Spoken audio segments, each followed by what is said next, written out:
¿Crees que el salmorejo es el examen final de las cremas andaluzas? Pero en Córdoba saben que la verdadera prueba de fuego no lleva tomate, se llama mazamorra. Y si metes todo a la batidora de golpe para ahorrar tiempo, te vas a beber un charco de almendras aguadas y aceite separado. No es culpa de la máquina, falla el orden. La mazamorra es el antepasado directo del salmorejo. Siglos antes de que el tomate llegara de América, los romanos y en Al-Ándalus ya majaban esto.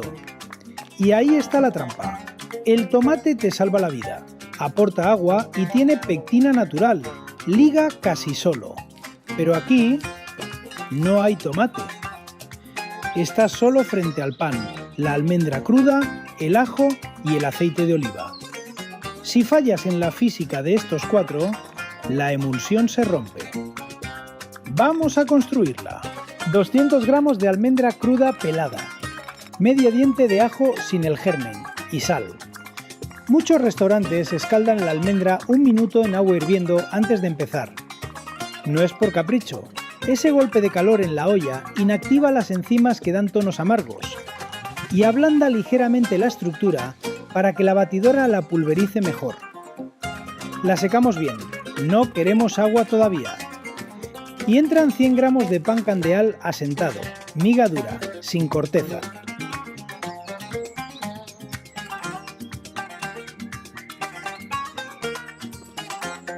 Pausa aquí, porque lo que pasa en este segundo decide el resultado final. Aquí es donde la mayoría coge el vaso de agua fría, la echa por encima y le da al botón. Y ahí se acaba tu receta. Si encharcas el almidón del pan con agua al principio, esa miga ya no puede absorber aceite, lo repele y el aceite se quedará flotando en microgotas separadas. Tu sopa fría de almendras será un líquido cortado. El orden romano no era un invento, hacían una pasta seca primero.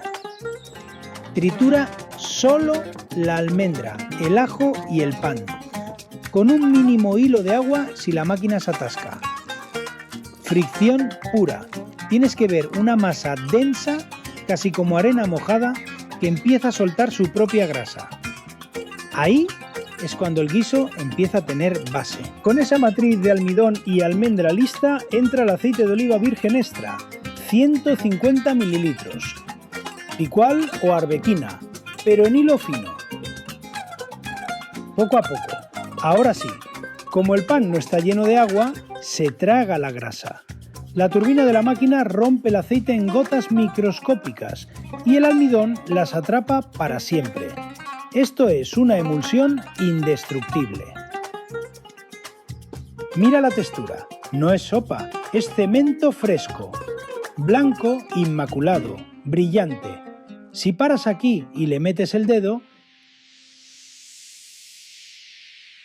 tiene la densidad de un queso crema. Y solo ahora, con el aceite ya atrapado, ajustamos el agua. 200 o 300 mililitros de agua muy fría, de menos a más.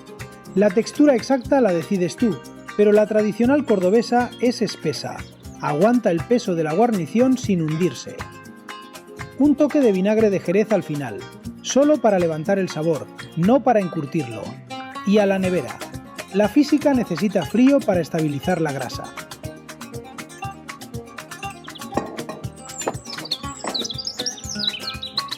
Aceituna negra para el contraste. Unas almendras tostadas. Y el hilo final de aceite verde. Mete la cuchara. Si al levantarla la crema se queda pegada y tarda en gotear, has aprobado el examen de Córdoba. No es el ingrediente, es el orden.